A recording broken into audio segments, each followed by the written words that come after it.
एक दिन सरपंच ने खबर दी कि पिताजी को भूतिया कुएं ने मार डाला है। ओ, भूतिया कुआं क्या है? इस गांव में घना जंगल है, तुम कभी उस तरफ नहीं गई। उस जंगल में एक बहुत बड़ा कुआं है। लोग कहते हैं कि उसमें से डरावनी आवाजें आती हैं। लोगों का मानना है कि उस कुएं में कोई भूत है जो इंसानों की जान ले लेता है। जो कोई भी उस कुएं के पास जाता है, वह भूत उसे अपनी तरफ खींच कुएं में धकेल देता है। सरपंच का कहना है कि मेरे पिताजी के साथ ऐसा ही हुआ था। मैं तो छोटा था राधा चाची ने मुझे पाल पोष कर बड़ा किया अपने बच्चों की तरह।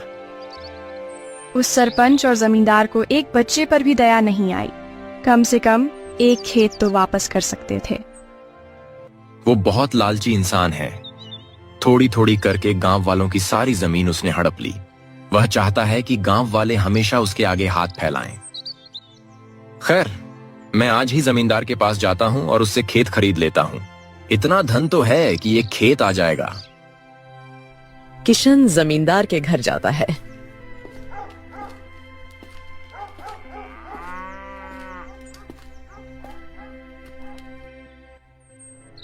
अरे आओ किशन, आज मेरे घर कैसे आना हुआ? वैसे मैं तुम्हें बता दूं, लकड़ी की जरूरत नहीं है मुझे। मेरे नौकर जंगल से बहुत लकड़ी लेकर आए हैं। नहीं जमींदार जी, मैं लकड़ी बेचने नहीं आया हूं। मैं आपसे एक सौदा करने आया हूं। खेत खरीदने आया हूं। तेरे पास इतना पैसा है जो तू खेत खरीद सके हैं? देख, मैं सस्ते सौदे नहीं करता। खेत तो मैं तुझे दे दूंगा, लेकिन पूरी कीमत वसूल करूंगा। मैं पैसे लेकर आया हूं, आप देख लीजिए क्या इतने में हो जाएगा। तू खेत खरीदने आया है यहाँ पे या राशन? इतने में तुझे खेत चाहिए? लेकिन मैंने आज तक यही सुना है, एक खेत की कीमत तो इतनी होती है। मैंने बरसों से ये पैसे इकट्ठे किए ताकि मैं अपना खेत खरीद सकूं। तेरा दिमाग फिर गया है क्या? इतने कम पैसे में खेत कैसे आएगा? चला जा यहां से और अपना धन ले जा। जमींदार जी, थोड़ी दया तो दिखाइए। जो धन मैं लेकर आया हूं वह आप रख लीजिए और मुझे खेत दे दीजिए। जितना धन बाकी रह गया है मैं आपको फसल उगाकर लौटा दूंगा। क्या आप इतनी सी बात मान सकते हैं? मुझ पर थोड़ा विश्वास दिखाइए, मैं आपका सारा धन लौटा दूंगा। पहले तेरा बाप कर्जा लेकर मर गया। उस वक्त तो हमारे पास वसूल करने के लिए जमीन थी, लेकिन अब तू देख ले, तू कर्ज अगर लेगा तो तेरा सब कुछ चला जाएगा। नहीं नहीं, मैं खूब मेहनत करूंगा, फसल उगाऊंगा और आपका कर्ज लौटा दूंगा। आप बस मुझे खेत दे दीजिए। अरे, एक लकड़हारा कब से खेती करने लगा? तू लकड़ियां काटकर अपना गुजारा कर, वही बहुत है। अब लकड़ियां इतनी बिकती नहीं हैं। मेरे और मेरी पत्नी के भूखे मरने के दिन आ गए हैं, इसलिए अब मैं फसल उगाना चाहता हूं और खेत में मेहनत करना चाहता हूं। आप मेरी मदद कीजिए। ठीक है, यह धन मुझे दे दे, और उसके बाद भी बहुत धन बचता है जो तुझे लौटाना होगा। याद रखना किशन, तू मेरा कर्जदार है। आपका बहुत बहुत धन्यवाद जमींदार जी। मैं आज से ही खेत पर काम शुरू कर देता हूं। हाँ ठीक है, अब तू जा यहां से, मुझे और भी बहुत काम है।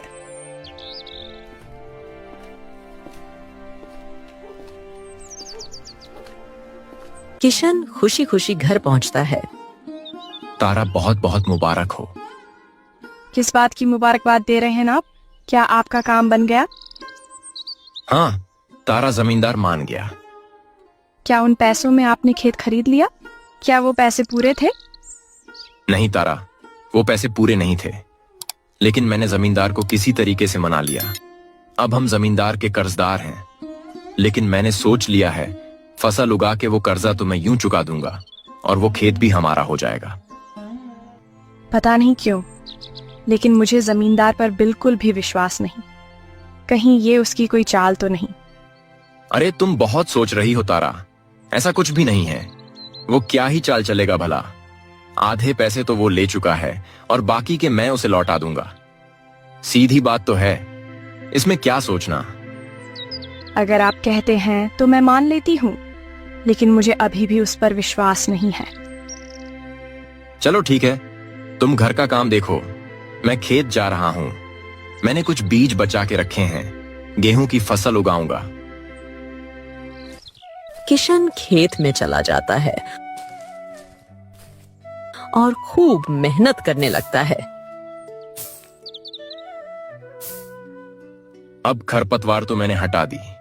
अब इस खेत को अच्छे से जोतता हूं, फिर इसमें बीज डाल देता हूं। जितनी जल्दी हो सके फसल उग जाएगी, मेरे लिए तो उतना ही अच्छा है। मैं इस फसल को अच्छी तरह से देख रेख करूंगा और जमींदार के कर्ज से मुक्त हो जाऊंगा। लगता है भगवान की भी यही मर्जी है, इसलिए तो मेरा काम इतनी जल्दी बन गया। अब जल्दी से खेत में मेहनत शुरू करता हूँ। अरे किशन, तू इस खेत में क्या कर रहा है? यहाँ से बाहर आ जा, नहीं तो सरपंच और जमींदार बहुत हल्ला करेंगे। अरे चाची, अब डरने की बात नहीं, मैंने ये खेत खरीद लिया। तेरे पास इतने पैसे कहाँ से आए जो तूने खेत खरीद लिया? अरे चाची, बरसों से पैसे इकट्ठा कर रहा था, उन्हीं से खेत खरीद लिया। लेकिन वह पैसे पूरे नहीं थे, इसलिए अभी जमींदार का कर्ज मुझ पर बाकी है। मैं बहुत जल्द उसे भी लौटा दूंगा, इसलिए तो खेत में जल्दी जल्दी काम कर रहा हूँ। बेटा, बरसों पहले तेरे पिताजी ने भी ऐसा ही कर्ज लिया था। आज इस कर्ज की वजह से ही तुम्हारी सारी जमीन सरपंच और जमींदार के पास है। बेटा, जिसने भी उनसे कर्ज लिया, आज तक कोई उनका कर्ज चुका नहीं पाया है। उनका ब्याज बढ़ता ही जाता है और गांव वालों की गरीबी के हिसाब से कोई उनके कर्ज से मुक्त नहीं हो सकता। आखिरकार तूने ऐसा क्यों कर दिया? नहीं चाची, इतना चिंता मत करो, सब ठीक हो जाएगा। मैं कर्ज लौटा दूंगा। जमींदार ने मुझसे अच्छे से बात की और उसने खेत भी बड़े प्यार से मुझे दिया और उसने कहा कि मैं कर्ज जल्दी ही बस लौटा दूं और उसने कोई शर्त नहीं रखी। अरे चाची, तुम और तारा बहुत सोचती हो। मुझे नहीं लगता कि ऐसा कुछ हुआ था। वह बात तो उस भूतिया कुएं की वजह से हुआ था। और चाची, तुम्हें याद है ना, सरपंच का खुद का बेटा इस कुएं की वजह से मारा गया। उसकी लाश भी आज तक नहीं मिली। वह तो उस भूत का काम है। जमींदार और सरपंच ऐसा नहीं कर सकते। जितना भला तू उन दोनों को समझता है, उतने वो है नहीं। खैर, मैं चलती हूँ, तू अपने खेत में अच्छे से काम कर। राधा चली जाती है।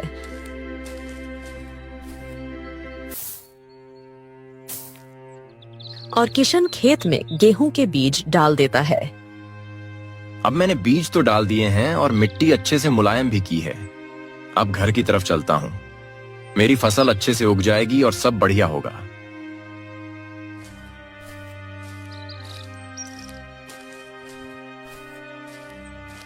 अरे किशन, कहाँ जा रहा है झूमता हुआ?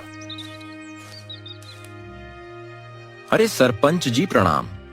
मैं बस अपने खेत जा रहा हूं। आज गेहूं की फसल बोकर आया हूं। तेरा खेत? लेकिन तेरे पास तो कोई खेत नहीं है।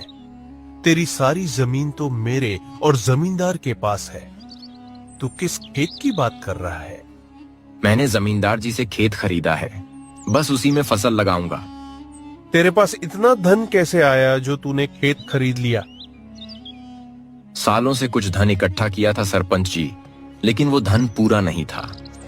अब मुझे जमींदार का थोड़ा कर्ज चुकाना है बस।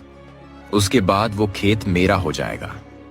जमींदार की बुद्धि घास चरने गई है कि वो गांव वालों को उनकी जमीन वापस करने लगा है।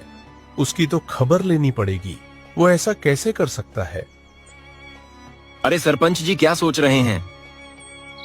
नहीं नहीं नहीं, मुझे कुछ काम याद आ गया। तू घर जा, मैं चलता हूं। ठीक है सरपंच जी, मैं चलता हूं। किशन घर पहुंच जाता है और सरपंच जमींदार के घर जाता है। अरे जमींदार, तेरी बुद्धि ठिकाने पर है या नहीं? अरे मेरे जिगरी दोस्त, क्यों बहकी बहकी बातें कर रहा है? क्या हो गया? तूने किशन को उसका खेत वापस दे दिया। तूने ऐसा क्यों किया? तूने एक बार भी मुझसे नहीं पूछा। अरे तुम्हें मुझ पर भरोसा नहीं है क्या? गांव वालों को मैं उनकी जमीन मुफ्त में थोड़ी ना लौटा दूंगा। किशन थोड़ा धन लाया था, मैंने उसका धन भी रख लिया और उसका मन भी रख लिया। क्या मतलब? अरे उसका धन भी हमारा हो गया और थोड़े दिन में जमीन भी हमारी हो जाएगी। उस पर अभी भी मेरा कर्ज बहुत है। मैं उसे ऐसे ही थोड़ी ना खेत दे दूंगा। वो खेत तो वापस हमारे पास ही आने वाला है। तुम चिंता मत करो, मेरे पास योजना है। फिर ठीक है भाई, फिर मैं चलता हूं। तुम पर यकीन है मुझे। अरे तारा, मैं फसल बीज बोकर आया हूं। अब हमारे घर में खुशहाली बहुत जल्दी आएगी। देखना, मैं एक बहुत अच्छा किसान बनूंगा। अरे हाँ हाँ, किसान तो तुम बनना, लेकिन जो काम हम करते आ रहे हैं उसे मत छोड़ो। राधा चाची कह रही थी कि उनके पड़ोसन को लकड़ी चाहिए। वो थोड़ी बीमार है, इसीलिए वो जंगल नहीं जा सकती ना, तो थोड़ी लकड़ी काट कर ले आओ। अच्छा, ऐसी बात है तो ठीक है। रात होने ही वाली है, उससे पहले लकड़ी लेकर आता हूं। लकड़ी से थोड़े पैसे तो मिलेंगे। किशन जंगल चला जाता है।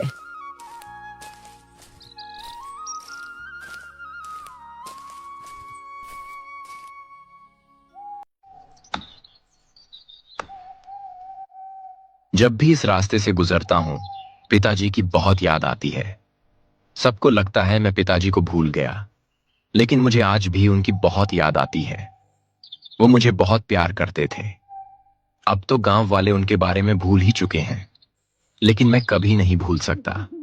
यह रास्ता उस कुएं की तरफ जाता है जिस कुएं में मेरे पिताजी की जान गई थी। काश मैं उन्हें एक बार देख पाता तो कितना अच्छा होता। खैर, लकड़ी लेकर चलता हूं, लकड़ी बेचनी भी तो है।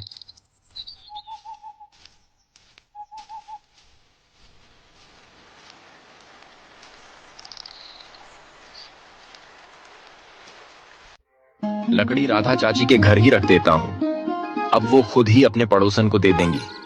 राधा चाची, देखो मैं लकड़ी ले आया, तुम अपनी पड़ोसन को दे देना।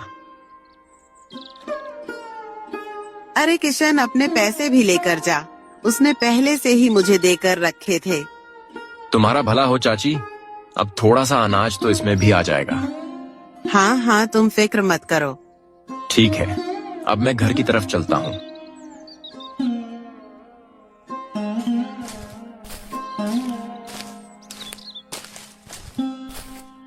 किशन घर पहुंच जाता है। आओ आओ, आज आपने खूब काम किया है। मैंने खाना तैयार कर रखा है, आप बैठो और खाओ। वाह वाह, पत्नी हो तो ऐसी। लाओ तारा, बड़ी भूख लगी है। आराम से खाओ। तारा, आज मैं बहुत खुश हूँ। खेत भी मिल गया, मैंने फसल भी बो दी। हमारे अच्छे दिन आ जाएंगे। अब सब ठीक हो जाएगा। तुम अब रानी बनकर रहोगी। ख्वाब अच्छा है, लेकिन कहीं टूट ना जाए। अरे शुभ शुभ बोलो, कुछ ऐसा नहीं होगा। हमारी फसल अच्छे से उगेगी और हमारा कर्ज भी उतर जाएगा और हम भी अच्छे से कमाने खाने लगेंगे। चलो ठीक है, जैसा तुम कहो। अब थोड़ा आराम भी कर लो।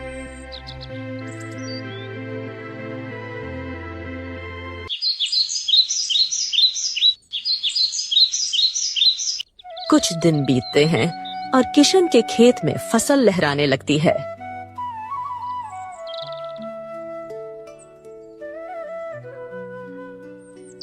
देख रहे हो सरपंच किशन के खेत में क्या खूब फसल उगी है। अब समय आ गया उसे याद दिलाने का कर्ज के बारे में। अपनी योजना पर काम करना शुरू कर दो। वो खेत वापस ले लो, नहीं तो वो गरीब लकड़हारा अब अमीर हो जाएगा, तुम्हें पता भी नहीं चलेगा। सुनो सुनो सुनो गांव वालों, धोखे की कहानी सुनो। क्या हो गया सरपंच जी? जमींदार जी, आप दोनों चिल्ला क्यों रहे हैं, वो भी किशन के घर के बाहर? अरे राधा, तुम्हें क्या बताएं, ये किशन तो इतना बड़ा धोखेबाज निकला। हमारी इजाजत के बिना हमारे खेत पर फसल बो डाली, ऊपर से हमारा कर्जदार भी है। अरे सरपंच जी, आप ये कैसी बातें कर रहे हैं? मैंने पैसे दिए हैं और बाकी के पैसे देने वाला हूँ। कितना झूठा इंसान है तू। कोई गवाह है तेरे पास? तूने पैसे दिए नहीं? तूने उस दिन मुझसे पैसे लिए थे और इतना सारा कर्ज लेकर उसके बाद तू मेरे ही खेत पर फसल बो रहा है। वो खेत हमारा है और वो फसल भी समझा। अब गांव वालों के पास झूठी कहानी बना रहा है कि तूने वो खेत खरीदा है। तू तो मुझसे पैसे उधार लेकर आया था, क्योंकि तेरे घर में खाने को कुछ भी नहीं बचा था। मुझे वो पैसे लौटाने होंगे तुझे। वो खेत पहले ही से मेरा है। जमींदार जी, आप क्या कहानी बना रहे हैं? मैंने आपसे कब पैसे लिए? मैं तो आपको खेत के पैसे देकर आया था। ये हमारी बात हुई थी। फसल उगने के बाद मैं सारा कर्जा वापस कर दूंगा। देखो देखो, यह कितना झूठ बोल रहा है। गांव के एक इज्जतदार आदमी को झूठा ठहराने की कोशिश कर रहा है। मैं छोड़ूंगा नहीं तुझे। गांव वालों, इसे खूब मारो। नहीं नहीं, मेरे पति को छोड़ दो। ऐसा मत करो। तुम अपना खेत रख लो और हम तुम्हारा कर्ज भी लौटा देंगे। लेकिन तारा, मैंने कोई पैसे नहीं लिए हैं। भगवान के लिए अभी आप चुप हो जाइए। मैं सब जानती हूँ। तो तुम अपने पति का कर्ज चुकाओगी? ठीक है, तुम्हें मौका देते हैं। तुम मेरे और सरपंच के घर नौकरानी बनोगी, घर का सारा काम करोगी, साफ सफाई करोगी, हमारे लिए खाना बनाओगी, और ये सब काम हो जाए तभी तुम घर लौटोगी। हाँ, मुझे सब मंजूर है, पर मेरे पति पर कोई अत्याचार मत करो। देख लिया किशन कर्ज लेने का नतीजा। अब तेरी बीवी हमारी नौकरानी बनेगी। सब तमाशा करने के बाद जमींदार और सरपंच वहां से चले जाते हैं।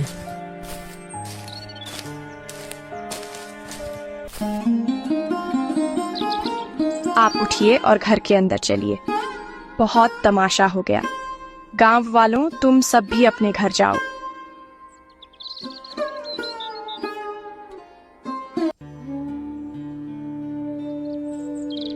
तारा, आज मेरी वजह से तुम्हारी इतनी बेइज्जती हुई। कहां मैं तुम्हें रानी बनाने के सपने देख रहा था और कहां यह सब हो गया। मुझ जैसा पति तो डूबकर मर जाना चाहिए। तुम्हारी इसमें कोई गलती नहीं, लेकिन मैंने तुम्हें पहले भी कहा था ना कि जमींदार और सरपंच ये दोनों भरोसे के लायक नहीं हैं। हाँ बेटा, मैंने भी तुझे यह बात कही थी। देख ले, आज उन्होंने अपनी चाल चल ही दी। वो हमेशा से गांव वालों को ऐसे ही लूटते आए हैं और तेरे साथ भी आज उन्होंने ऐसा ही किया। उन्होंने तेरे पैसे भी रख लिए, तुझसे खेत भी छीन लिया और तेरी फसल भी। ऊपर से तुझ पर और कर्ज भी डाल दिया और पैसे लेने का झूठा इल्जाम भी तुझ पर ही लगा दिया। हे भगवान, आखिरकार मैंने ये सब पहले क्यों नहीं सोचा? आप रोइए मत, सब ठीक हो जाएगा। हम सब ठीक कर देंगे। क्या ठीक कर देंगे तारा? तुम्हें जाकर उनके घर नौकरानी का काम करना पड़ेगा। तुम ऐसा नहीं कर सकती। मैं मजबूर हूँ। अब मुझे वो काम करना ही पड़ेगा, तभी हमारा कर्ज उतरेगा और वो लोग तुम्हारी जान बख्श देंगे। अगर बात मेरी जान की है तो फिर उसका उपाय है। आज रात जब तारा सो जाएगी, मैं कुएं के पास जाऊंगा। जिस कुएं में मेरे पिताजी की जान गई थी, मैं भी अपनी जान दे दूंगा। जब मैं नहीं रहूंगा तो गांव वाले तारा पर जरूर तरस खाएंगे और कर्ज भी माफ कर देंगे। तारा वापस अपने मायके चली जाएगी। मेरे मरने के बाद सब कुछ ठीक हो जाएगा। मैं ऐसा ही करूंगा।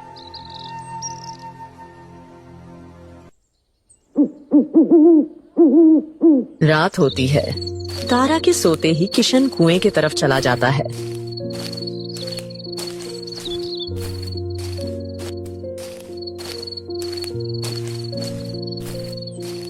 चीते जी, मैं पिताजी के साथ तो नहीं रह पाया, लेकिन अब हमारी मृत्यु एक ही जगह पर होगी। हम दोनों शायद मरने के बाद साथ रहेंगे। तारा के पिताजी उसे संभाल ही लेंगे। जब तक मैं जिंदा रहूंगा, तारा मेरी वजह से सरपंच और जमींदार की गुलामी करती रहेगी। लेकिन मेरे जाने से सारी समस्याओं का हल हो जाएगा। मैं उस कुएं के पास पहुंच गया हूं। कुएं आज मुझे भी खा ले। मुझे अब यह जीवन नहीं चाहिए। मैं थक गया हूं। गरीबी और कर्ज के बोझ से मेरी सांसें वैसे ही रुक रही हैं। तेरा भोजन बन जाऊंगा तो अच्छा होगा। तुम्हें किसने कहा मैं इंसानों को खाता हूँ? तुम सच में बोलते हो? हाँ हाँ, मैं बोलता हूँ। लेकिन मेरे सवाल का जवाब दो। पूरा गांव यह बात जानता है कि तुम गांव के कई लोगों को खा गए। तुमने मेरे पिताजी को भी मार डाला, तुमने सरपंच के बेटे को भी मार डाला। आज मैं तुम्हारे पास आया हूं अपनी मर्जी से। मुझे भी खा लो, मेरी भी जान ले लो। मैं किसी की जान नहीं लेता। मैंने किसी इंसान को नहीं खाया। मैं चुपचाप इस कुएं में पड़ा रहता हूं और इंतजार करता हूं कि कोई मुझे मुक्ति दिलाए, मेरा बदला लेकर। तुम कौन हो? क्या कोई भूत हो? आज तक किसी ने मुझे नहीं देखा, इसलिए सब ने अलग अलग कहानी बनाई। लेकिन आज मेरा बेटा मुझसे मिलने आया है, तो लो, तुम मुझे भी देख लो, मेरी कहानी भी सुनो।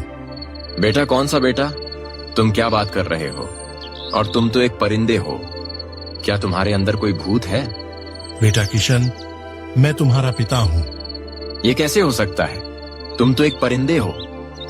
जानने के लिए तुम्हें मेरी कहानी सुननी होगी। अब इतना तो तुम जानते ही हो कि मैं कर्ज से पूरी तरह से बर्बाद हो गया था। तुम्हारी माँ को पहले ही जमींदार ने चाय में जहर देकर मार डाला था, ताकि मैं अकेला हो जाऊं और तुम्हें पालने के लिए मैं कर्ज मांगूं। उसके बाद सरपंच और जमींदार दोनों ने हमारी जमीन हड़प ली, यह कहकर कि मैंने इतने सारे पैसे लिए। सारी जमीन हड़पने के बाद उन्होंने मुझ पर चोरी का भी इल्जाम लगाया। मैंने उनके घर से सारे पैसे चोरी करने की कोशिश की। उसके बाद एक दिन मैं इस रास्ते से लकड़ी काटने जा रहा था। मौका पाकर जमींदार और सरपंच ने मुझे मारकर कुएं में फेंक दिया। यह सारा दृश्य सरपंच के बेटे ने देख लिया। कई दिनों तक सरपंच की उसके बेटे से लड़ाई चलती रही, लेकिन उसका बेटा नहीं माना। उसने कह दिया था कि वह सारे गांव को यह सच्चाई बता देगा कि जमींदार और सरपंच खूनी हैं और गांव वालों से उनकी सारी जमीन हड़पना चाहते हैं। सरपंच इतना लालची था कि उसका भेद खुल जाने के डर से अपने बेटे को भी मार डाला और इस कुएं में फेंक दिया। इसलिए उसकी लाश आज तक नहीं मिली। मेरे मरने के बाद मैं एक परिंदा बन गया और लोगों की मदद की गुहार लगाता रहा। जो भी यहां से गुजरा मैं मदद मांगता, लेकिन सब डर के भाग जाते, क्योंकि सरपंच और जमींदार ने भूत की कहानी गांव में सुना दी थी। उन्होंने सबको झूठ कहा। मैं कुएं का भूत हूं और जान लेता हूं, लेकिन वह भूत कोई नहीं है। जान लेने वाले वो दोनों खूनी हैं। मैं अपना बदला लेना चाहता हूं। तुम मुझे मुक्ति दिलाओ। पिताजी, इतना सब कुछ हो गया। तारा और राधा चाची मुझे हमेशा कहते रहे कि सरपंच और जमींदार कुछ तो छुपा रहे हैं। उन्होंने कुछ गलत किया है तुम्हारे पिता के साथ, लेकिन फिर भी मैं उन्हें अच्छा इंसान समझता रहा। सच्चाई जानने के बाद मेरा खून खल रहा है। आप बताइए पिताजी, मुझे क्या करना होगा? आपको मुक्ति दिलाने के लिए मैं कुछ भी करूंगा। बेटा, मैं तुम्हें यहाँ सोना चांदी दे रहा हूँ। इसे ले जाओ और गांव में बांटना शुरू करो। गांव में यह बात फैला दो कि कुएं का भूत धनी बनाता है। जो कोई भी उसके सवाल का जवाब दे सच्चाई से, उसे वह खूब धन देता है। बस यह बात सरपंच और जमींदार तक पहुंच जाए, उसके बाद उनका लालच उन्हें यहाँ खींच लाएगा। तुम्हें गांव वालों को भी इकट्ठा करना होगा।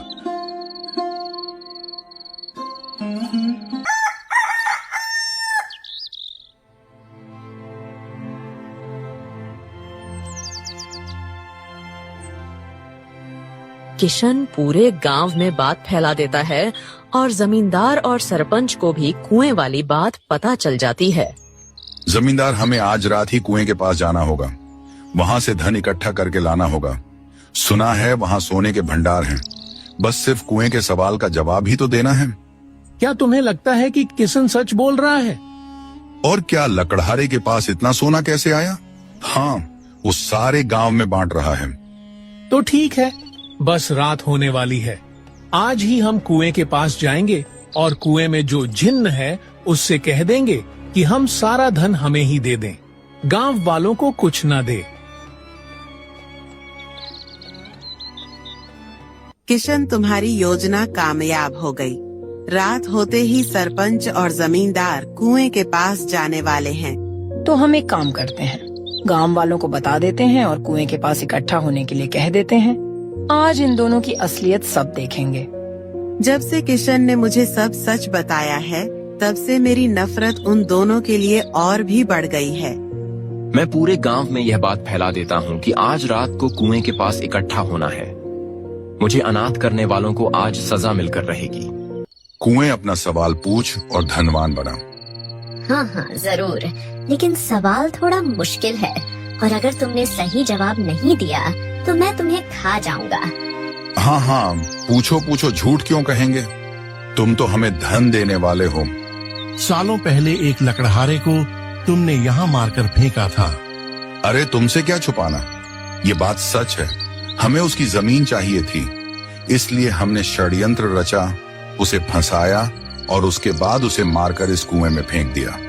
हम तो बस जमीन लेना चाहते थे, वो सीधे तरीके से नहीं दे रहा था। हमारी इसमें क्या गलती?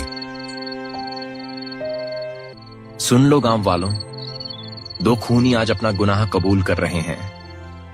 इतना ही नहीं, इन्होंने खुद अपने बेटे को भी नहीं छोड़ा। सरपंच ने अपने बेटे को खुद मार दिया और कुएं के भूत के नाम पर उसे कुएं में भेज दिया।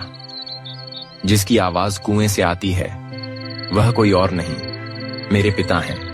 गांव वालों, इस कुएं में कोई भूत नहीं। इस कुएं में मुझे मारकर फेंका गया था। इन दोनों ने मुझे मारा था और मेरी पत्नी को भी।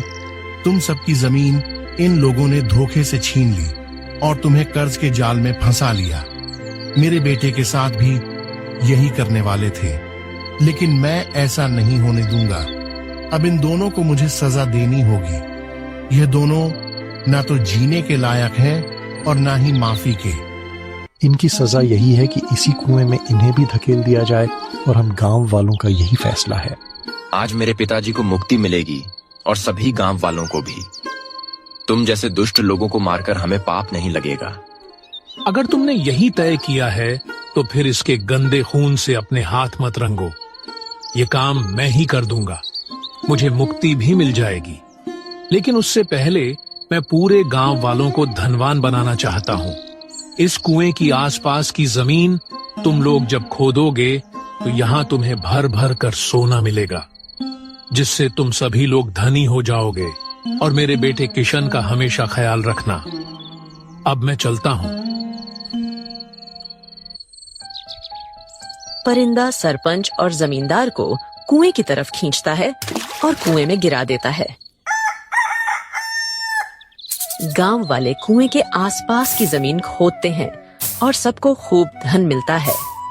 गांव वाले किशन को गांव का सरपंच बना देते हैं। किशन के पिता की एक मूर्ति गांव में लगाई जाती है, जिसकी सभी लोग पूजा करते हैं। इस तरह से किशन अपने पिता को मुक्ति दिलाता है और सरपंच और जमींदार के प्रकोप से गांव को बचाता है।